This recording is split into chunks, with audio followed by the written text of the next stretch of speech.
La sortie de Laurent Gbagbo le mercredi dernier, c'est-à-dire le mercredi 22 octobre 2025, je crois, est mitigée.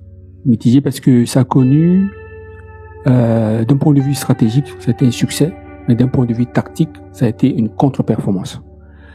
Et c'est pour ça que je reviens justement sur ça, parce que je sais que beaucoup d'entre vous attendaient le décryptage de ma part, bien évidemment, parce que je suis l'opposition et que je suis Laurent Gbagbo. Et cette semaine, malheureusement, j'ai été vraiment très occupé. J'avais beaucoup d'invités, j'avais un certain nombre de choses à faire, donc je m'excuse donc du retard que prend ce décryptage. Je pense aussi que ça permet aussi de donner de la profondeur, de recul aussi, et ça nous a permis aussi que les bruits et les clameurs se calment, afin qu'on puisse livrer quelque chose détaché de toutes les passions, effectivement, parce que la politique est le lieu des passions, et très souvent, comme le dit Spinoza, les passions nous embrument souvent notre lucidité, et je pense que c'est une très bonne chose qu'on ait eu ce recul pour pouvoir justement repenser le discours de Laurent Gbagbo. Je vais le faire justement sous 5 capsules, avec une capsule de la forme. Donc aujourd'hui, je vais l'analyser sur la forme, parce qu'effectivement, vous ne comprendrez pas le discours de Laurent Gbagbo si vous ne prenez pas la forme de ce discours-là. Donc aujourd'hui, je vais limiter mon analyse justement à ce discours-là. Mais avant d'entrer dans le vif du sujet, j'aimerais pouvoir, puisque le braquage électoral de Côte d'Ivoire a été fait avec la complicité de Simone Gbagbo, de Awa Domelo et consorts, peut-être que les gens s'attendent à la réaction donc de ce qui pourrait être l'opposition ivoirienne. Et j'ai vu que le Front commun avait fait un communiqué. Moi, je pense pas que ce soit la bonne attitude. C'est-à-dire, je pense pas que les communiqués sont de bon ton maintenant. Je pense pas. Parce que il y a une prise de conscience qu'il faut prendre, c'est que le pouvoir, il y a une différence entre le pouvoir réel et le pouvoir apparent. Alassane Ouattara, il a le pouvoir apparent parce qu'il a les institutions. Mais le pouvoir réel, comme je l'ai déjà dit à plusieurs reprises, est du côté de l'opposition. Et c'est sur ça qu'il faut s'appuyer. Donc si moi j'étais tous ces Ivoiriens qui s'opposaient à Ouattara, je n'allais même pas contester la légitimité de Ouattara, comme l'a fait le communiqué du Front commun. Moi, je l'aurais pas fait. À titre personnel, si on m'avait posé la question, je voulais voir mon regard, je proposerais, puisqu'ils sont dans une logique de résistance, j'aurais proposé à l'opposition la mise en place d'un gouvernement de résistance. Et ça, c'est fait tout le temps. Il faut, à mon humble avis, mettre un gouvernement de résistance, et c'est ce gouvernement de résistance qui va se mettre à discuter avec les autres pays. Ils seront accueillis par d'autres pays. Il y a des pays qui seront prêts à discuter avec eux. Ça va créer un bicéphalisme au sein de l'État ivoirien, et ça va fragiliser le gouvernement ivoirien. Moi, si j'étais à la place de l'opposition, et ça, j'interpelle Pouchéri Balé, je lui demande de mettre en place un gouvernement de transition, un gouvernement de résistance. Le général de Gaulle l'a fait à Brazzaville, souvenez-vous, le 27 octobre 1940. C'est de là-bas que le général de Gaulle lance ce manifeste dit libre, et ce manifeste de Brazzaville, où il va constituer le premier conseil de défense pour la France libre, pour ceux qui se souviennent. Et c'est de là-bas de Brazzaville ont été constituées les premières forces de défense donc de la France libre. Donc au fond, sous l'occupation, la capitale de la France libre, c'était Brazzaville. Et c'était très important. Et de l'autre côté, on avait Vichy qui siégeait de l'autre côté à Vichy avec son gouvernement et tout ça. Donc moi, si j'étais l'opposition ivoirienne, c'est de réunir toutes les forces de la société civile et de l'opposition et constituer un gouvernement et décider maintenant, choisir par exemple une ville du Burkina Faso ou du Mali par exemple. Le Burkina Faso ou d'autres villes, ça peut être Bobo-Dioulasso comme la capitale de cette ville-là déjà. Premièrement, vous ne le faites pas ça en France, faites-le plutôt en Afrique. Et puis, vous constituez votre gouvernement avec un ministère des Affaires étrangères qui va pouvoir maintenant faire un travail de lobbying, aller rencontrer les différents gouvernements africains, au Burkina Faso, au Mali, déjà dans la sous-région, aller même au Sénégal, je pense, et aller rencontrer d'autres personnes. Et du coup, la Côte d'Ivoire se retrouve avec 2 gouvernements, et c'est le début de la pourriture du mandat de Ouattara. C'est comme ça que Ouattara va commencer à vomir son 4e mandat. Moi, c'est ce que j'aurais conseillé donc à l'opposition ivoirienne. Donc, je pense pas que les communiqués valent quelque chose, et je pense qu'il faut sortir de cette logique-là. Quand d'un point de vue tactique aujourd'hui, après la sortie de Laurent Gbagbo, on reviendra là-dessus, il faut poser des actes concrets, et ce sont ces actes concrets qui vont redonner du moral aux troupes en fait, puisqu'il faut pas comprendre que la sortie de Laurent Gbagbo a plombé le moral des troupes. Par exemple, moi sur TikTok, j'ai reçu une centaine de messages. À peu près 90% des messages, 90%, je dis ça comme ça, au pif, mais c'était vraiment de la déception totale. Regardez ce message, c'est TikTok, ça c'est vraiment la tonalité globale des différents messages que je reçus sur TikTok. Regardez ça. Donc cette personne attend que je fasse un commentaire pour qu'elle puisse vraiment comprendre, un décryptage pour qu'elle puisse comprendre le discours de Laurent Gbagbo. Et puis il y a ça sur WhatsApp, il y a sur WhatsApp 19 messages et à peu près 14 messages sont de cette tonalité-là et on voit effectivement que les gens ont été plombés. C'est pour ça que j'ai dit que la sortie de Laurent Gbagbo a été un franc succès stratégique, mais une contre-performance, je dirais, tactique. Et c'est la première fois d'ailleurs que j'ai été confronté justement à voir que sur le plan stratégique, la stratégie et la tactique donnent des résultats contradictoires. Et ça, c'est déjà Bonaparte le disait d'ailleurs. Bonaparte disait que la stratégie, c'est la science de la guerre et la tactique, c'est l'art de conduire les batailles sur le terrain. Et ceux qui ont pensé justement la sortie de Laurent Gbagbo, ils ont pensé plus stratégie et ils n'ont pas couplé stratégie et tactique, ce qui fait que du coup, la contre-performance justement de la sortie tactique de la sortie de Laurent Gbagbo est liée à la conception stratégique qui a été faite justement, puisque effectivement, comme vous le savez, du point de vue de la forme, le PPACI a opté pour l'interview. Moi, je me souviens que j'étais en train de travailler quand on m'a transféré le lien et puis j'ai vu que Laurent Gbagbo était reçu par Alain Foka sur sa télévision et j'ai bugué tout de suite. Parce que je me suis dit, ah ouais, connaissant Laurent Gbagbo, après avoir lu le livre de Zoé Bawa où tu m'expliquais le nom Gbagbo et connaissant même le personnage Gbagbo, connaissant que Laurent Gbagbo, il est très à l'aise quand il doit improviser, il est très franc, très honnête, il dit ce qu'il pense quand il doit improviser parce que c'est quelqu'un qui dit ce qu'il est, choisit le canevas de l'interview. J'ai bugué, mais j'ai vaqué mes occupations et beaucoup plus tard, je me suis assis pour pouvoir écouter effectivement la vidéo de Laurent Gbagbo. Donc, vous remarquez, avec manqué du point de vue de la forme, le conseil stratégique du PPACI qui s'est réuni et qui avait annoncé effectivement que Laurent Gbagbo s'adresserait aux Ivoiriens, ont opté pour l'interview. Et c'est là où je pense que cette contre-performance tactique dont je parle est due à la forme. C'est pas dû au contenu, c'est dû à la forme. Parce que la forme de l'interview fait qu'effectivement, l'interview est une forme particulière qui fait qu'effectivement, on peut produire au cours d'une interview quelque chose auquel on ne s'attendait pas. Et je vais vous expliquer pour que vous puissiez comprendre. Vous savez, moi, je commence pas mes études par la philosophie. Je m'inscris en équivalence pour la philo, en fait. Parce que j'avais commencé mes études par les civilisations, donc notamment la Rome antique, la Grèce antique et ce qu'on appelle les théocraties moyen-orientales, Mésopotamie, Sumer et Babylone.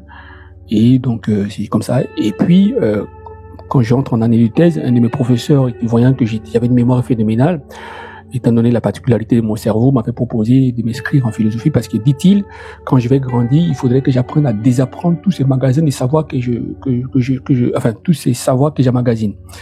Donc, il m'avait conseillé d'étudier la philosophie parce que, justement, dit-il, c'est quand vous avez beaucoup appris, un jour, il faut savoir désapprendre ce qu'on a appris et que la discipline qui pouvait m'aider à désapprendre ce que j'ai tout appris, c'était la philosophie. Donc, quand j'entre en année de philosophie, étant donné que j'ai pas fait la première année et la deuxième année, donc, ce qu'on appelle licence 1, L1 et L2 aujourd'hui, j'avais pas le jargon philosophique et mon professeur m'avait imposé la lecture de Socrate et d'Aristote. Et pendant 2 ans, je vais lire Socrate et Aristote. Pourquoi je vous parle de Socrate et Aristote? Parce que Socrate et Aristote, c'est 2 styles différents. Je dis Platon et Aristote, c'est 2 styles différents.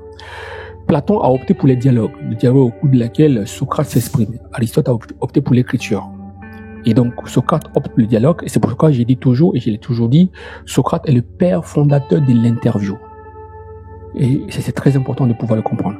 Parce que Socrate considère que l'écriture solitaire, l'écriture est un frein à la connaissance. C'est pourquoi, héritier donc d'une tradition orale qui remonte à Homère, voire même Pindare, Socrate va opter pour le dialogue vivant, la discussion directe et l'échange d'idées, parce que Socrate part de ce qu'on appelle d'une idée qu'il a établie, d'abord une idée qui était établie, c'est l'idée de l'immortalité de l'âme et la transmigration de l'âme qui remonte déjà à Pythagore, que Pythagore lui-même tenait donc de l'Égypte et de l'Inde, je crois, l'idée de ce qu'on appelle la transmigration de l'âme. Donc Socrate va d'abord établir cette idée-là, qu'on voit dans le Ménon, qu'on voit aussi dans le Phèdre, l'idée que l'âme est immortelle et l'âme a transmigré justement. Et cette idée, mais ça, c'est pas la philosophie de Socrate, ça c'est la matière à penser de Socrate. De la migration de l'âme et de l'immortalité de l'âme, qui est la matière à penser de l'âme, Socrate va déduire justement ce qu'il appelle la connaissance innée.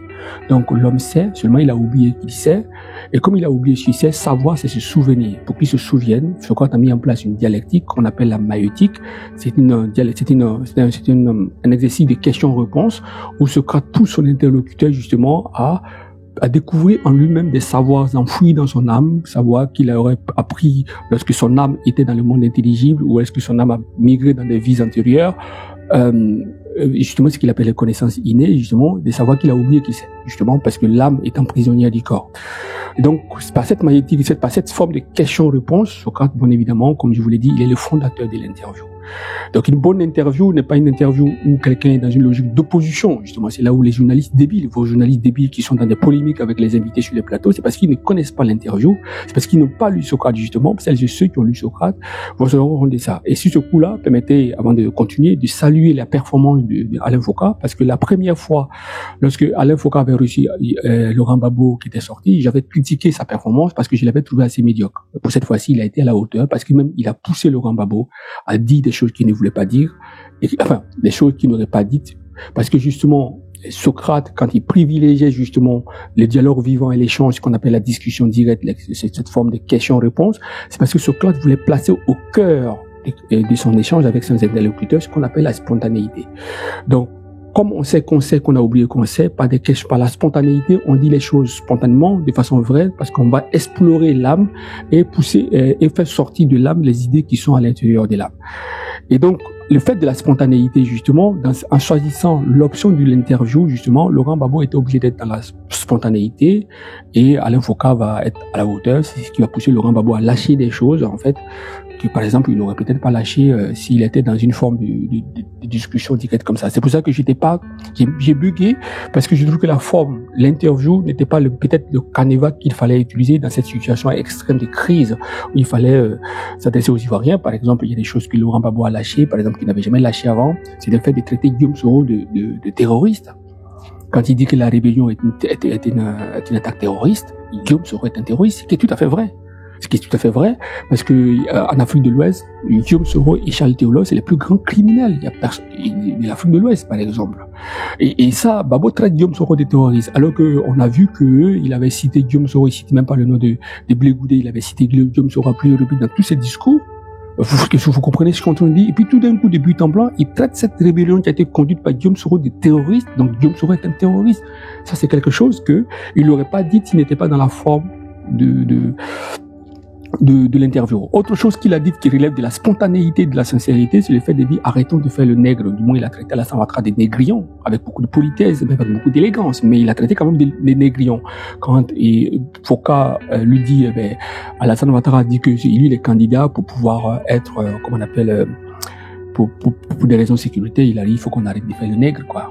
Et c'est pour ça que les gens sont beaucoup de nous à l'étranger. Il le sort. Mais ça, c'est les éléments de spontanéité. Ça, c'est le risque quand vous recourez justement à l'interview, parce que vous êtes dans une situation de temps réel, comme on dit, entre guillemets, et donc vous êtes obligé de dire des choses, de parler en temps réel, de dire des choses que vous ne pouvez pas dire. Et Alain Foka, par exemple, qui l'a poussé à dire des choses, a fait que Laurent Gbagbo a lâché des choses, en fait. Le fait, par exemple, de lâcher que, après, il va conduire son parti jusqu'aux élections, et à partir du quoi, après ça, il va quitter la tête de son parti, et tout ça. Ça, quand on est dans une logique de guerre, c'est quelque chose qui est de nature à plomber le moral des troupes quand ils se rendent compte que le général des armées va quitter le navire, même s'il n'a pas encore quitté, même s'il n'a pas l'intention de quitter. Le fait de le dire, c'est de nature à plomber le moral. Souvenez-vous donc de cette relation que Napoléon avait à Saint-Jean, avec un de ses généraux qui était très brillant, Caffarelli. Je me souviens que lui, dès qu'il entendait le nom de Napoléon, même quand il était agonisant, mais dès qu'on a prononcé le nom du général, il s'est relevé un instant avant de s'abaisser, parce que la présence de Napoléon avait un tel effet sur lui.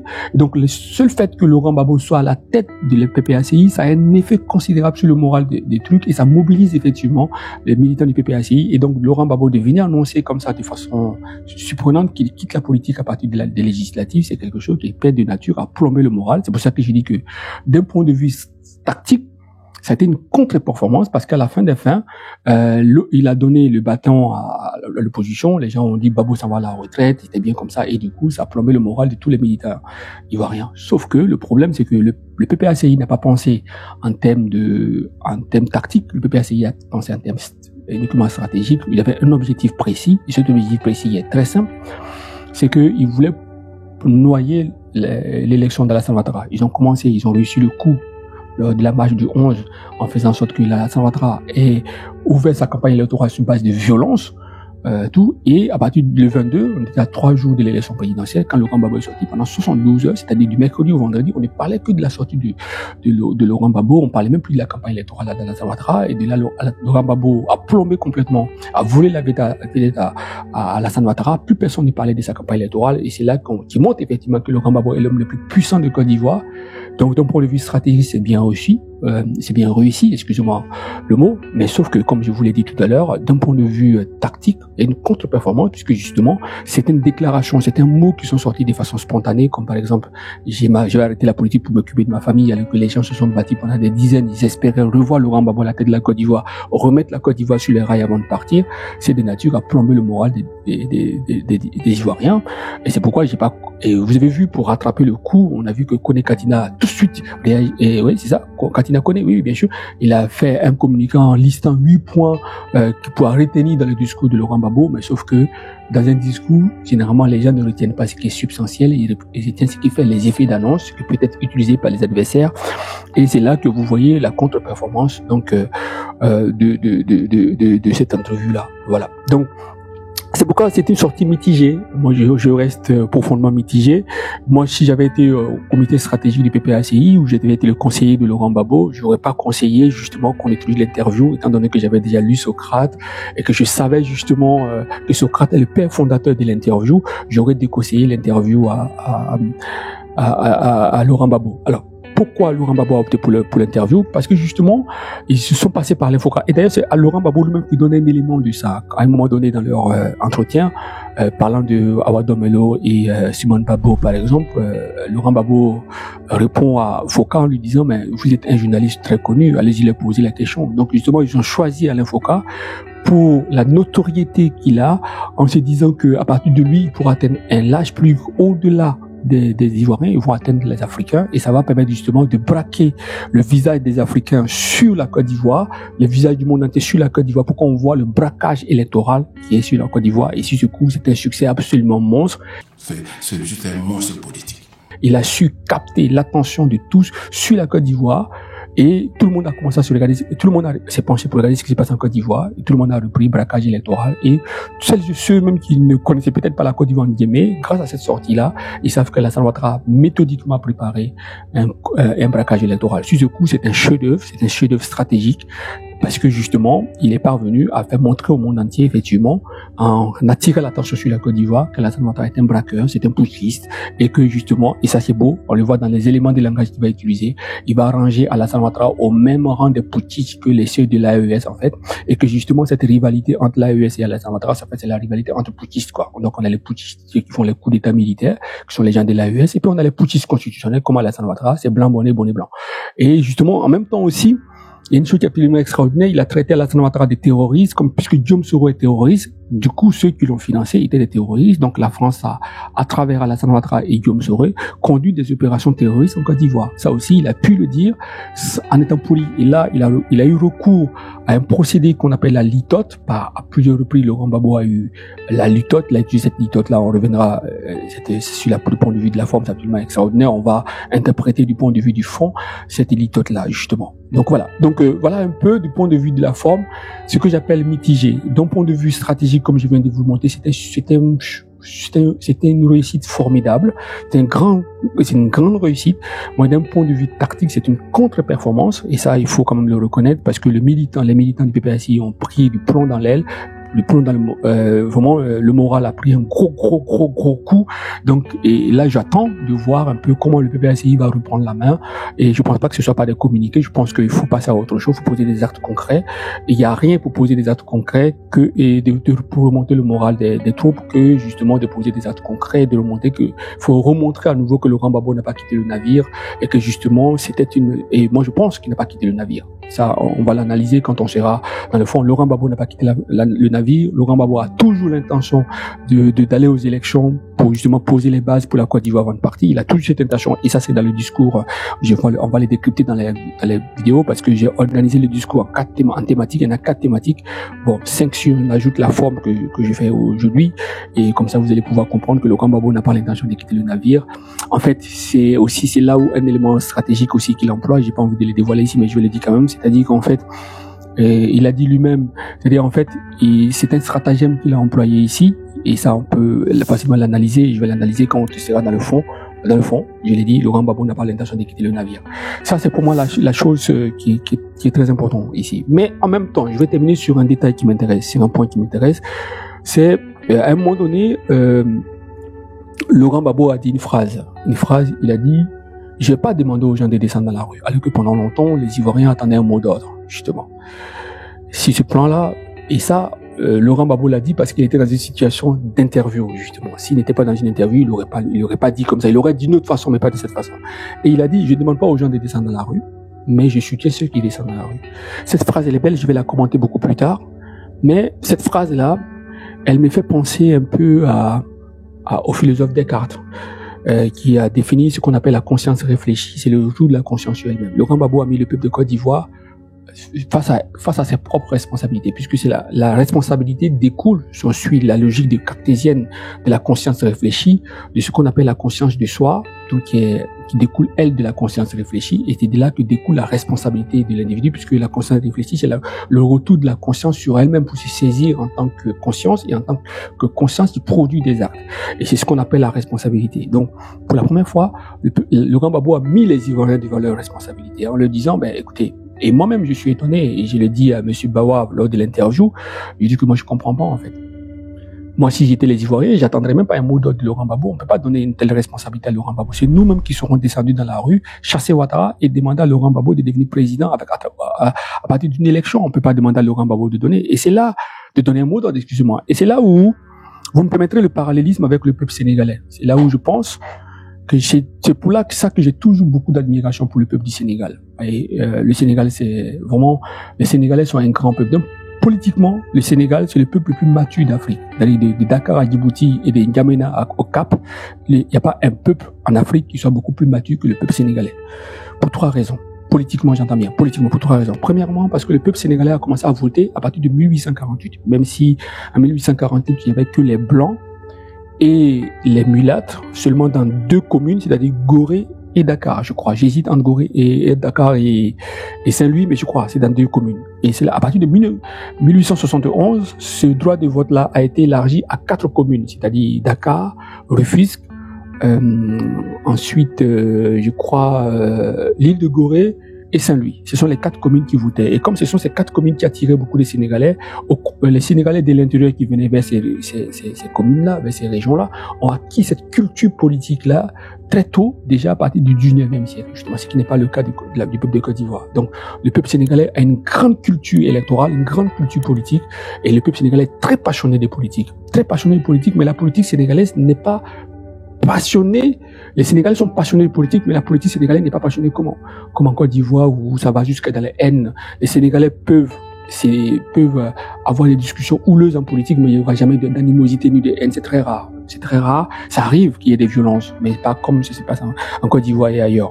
Deuxième chose qui montre que Laurent Gbagbo a dit quand il a dit, par exemple, moi je donnerai pas de mot d'ordre, mais je soutiens ceux qui marchent, ceux qui manifestent. Quand il le dit, ça montre que le deuxième point de maturité, justement, il met le peuple ivoirien devant ce qu'on appelle le syndrome du sauveur. Et le peuple sénégalais a été guéri du syndrome du sauveur. Du moins, et ce qui a aidé le peuple sénégalais à s'émanciper du syndrome du sauveur, c'est à cause des marabouts. Comme au Sénégal, les Sénégalais ont des marabouts, mais les sauveurs se trouvent dans les marabouts et non dans le monde politique. Sauf qu'en Côte d'Ivoire, c'est dans le monde politique que les Ivoiriens viennent chercher les sauveurs. Donc on a, par exemple, Laurent Gbagbo qui est le sauveur de cette catégorie d'Ivoiriens, on a Tidjane Thiam qui est le sauveur de cette catégorie d'Ivoiriens, et on a Alassane Ouattara qui est le sauveur d'une catégorie d'Ivoiriens. Donc quand vous parlez à mal de l'autre, vous êtes l'ami des uns, si vous parlez à mal de l'un, vous êtes l'ennemi des autres. Donc c'est vraiment ce qui se passe en Côte d'Ivoire. Mais Sauf que les Sénégalais politiquement sont sortis du syndrome du sauveur et parce que justement ils ont des marabouts, ils ont leur sauveur ailleurs dans un autre environnement que la politique. Le troisième point qui montre la maturité du peuple sénégalais, c'est le rapport à l'injustice. Le peuple sénégalais ne cautionne pas du tout l'injustice. Alors qu'en Côte d'Ivoire, on a vu des gens proches de Laurent Gbagbo, qui étaient comme frappés par ce qu'on appelle le syndrome de Stockholm, c'est-à-dire que c'est la victime qui chérit son bourreau. Donc on a vu des gens qui ont travaillé à redorer l'image de Guillaume Soro, et heureusement Laurent Gbagbo lui-même a fini par traiter Guillaume Soro de terroriste, et pourtant on a vu des gens qui ont voulu redorer le blason de Guillaume Soro. Au Sénégal, jamais les Sénégalais ne vont redorer le blason d'un homme qui a fait verser du sang. C'était le cas de Macky Sall, c'était le cas d'Abdoulaye Wade. Dès l'instant où Abdoulaye Wade a voulu imposer son fils, et par ça il est allé à la violence, les Sénégalais l'ont vomi définitivement. Parce que le peuple sénégalais ne supporte pas l'injustice et ne s'accommode pas avec l'injustice. C'est moi qui peux vous le dire. Je vous donne un exemple. Wade arrive au Sénégal en 2000. Pas parce qu'il avait un beau projet. Les Sénégalais s'en foutaient de son projet, mais c'est parce qu'il a subi des injustices d'Abdou Diouf. Et ensuite, quand Abdoulaye Wade a commencé à s'acharner sur Idrissa Seck, son ancien premier ministre justement, un homme très brillant d'ailleurs, mais les Sénégalais se sont frappés, tout de suite, ils ont été frappés des sympathies pour Idrissa Seck, au point que Idrissa Seck se voyait le futur président du Sénégal. Il était même imbu d'arrogance, il citait par-ci par-là les versets coraniques, parce qu'il se voyait comme le futur président du Sénégal. Et du coup, quand Abdoulaye Wade a commencé à s'acharner sur Macky Sall, les Sénégalais automatiquement se sont rabattus sur Macky Sall. Donc Macky Sall n'est pas devenu président parce qu'il avait un beau joli projet. Macky Sall est devenu président par défaut, parce que les Sénégalais ne supportent pas l'injustice et l'acharnement qu'Abdoulaye Wade a fait contre lui. Ensuite, quand Macky Sall a commencé à s'acharner contre Sonko, les Sénégalais ont réagi pareil. En fait, parce que le peuple sénégalais ne supporte pas l'injustice. Il ne supporte pas, en fait, le peuple sénégalais ne peut pas supporter l'injustice. C'est vraiment incroyable. Moi, j'ai eu la chance d'avoir sillonné le Sénégal pendant une année de mes vacances, pendant un mois. J'étais parti pour les vacances au Sénégal pendant un mois. J'ai eu le temps de sillonner un peu le Sénégal. Mais le peuple sénégalais ne supporte pas l'injustice. C'est vraiment incroyable. Donc, en fait, Sonko n'est pas là où il est parce qu'il le mérite. Il est là où il est parce que Macky Sall y a participé. C'est sans Macky Sall, Sonko serait jamais devenu président. C'est ça qui est extraordinaire. Mais en même temps, c'est là où vous voyez, là, cette grande qualité qui définit la maturité du peuple sénégalais, c'est en même temps ce qui fait les grands péchés du peuple sénégalais, c'est qu'ils sont capables de donner le pouvoir à n'importe qui quand il subit des injustices. Et ça, c'est peut-être le côté défaut du peuple sénégalais, mais c'est quelque chose, je pense que le peuple sénégalais doit encore peut-être évoluer sur ce coup-là, mais moi je pense que c'est un très grand peuple. Et aujourd'hui, quand Laurent Gbagbo sort de ça, en fait, il est en train de dire aux Ivoiriens, maintenant, vous allez devoir construire votre vie sans chercher des sauveurs, toujours, évidemment. Donc, je terminerai en disant que cette interview-là, la forme de l'interview, c'est ça qui a modifié tout le contexte. Si Laurent Gbagbo avait fait une simple adresse à la nation, imaginons qu'il avait dit, OK, il y a un braquage électoral, je soutiens tous celles et ceux qui sont contre le 4e mandat. Même s'il ne donne pas de mot d'ordre, c'était suffisant. Mais le fait d'avoir pris la forme de l'interview, il a été amené à dire des choses, parce que c'est comme ça que l'interview est, Socrate, c'est comme ça. La spontanéité fait qu'effectivement, on avoue des choses. Et donc, c'est là pour ça que je dis que cette sortie est mitigée, parce que même si d'un point de vue stratégique, ça a été un grand succès, d'un point de vue tactique, ça a été une grosse contre-performance, et j'espère que le PPACI va savoir comment reprendre la main, mais je suis pas certain que c'est à travers des communiqués qu'ils vont pouvoir reprendre la main. On verra la suite, comment ils vont réagir. Donc, je vous donne rendez-vous pour demain, pour la capsule sur le premier thème que Laurent Gbagbo a développé, qui, pour moi, dessine l'horizon de l'avenir politique africaine, parce qu'il a dit quelque chose de substantiel. Il a dit, on peut faire la politique sans avoir à occuper certaines fonctions. Et ça, c'est l'avenir. C'est la vraie définition de la politique à Athènes, et ça, c'est vraiment la pensée profonde de Laurent Gbagbo. C'est ce qui a guidé justement sa décentralisation. Vous allez voir, c'est absolument extraordinaire.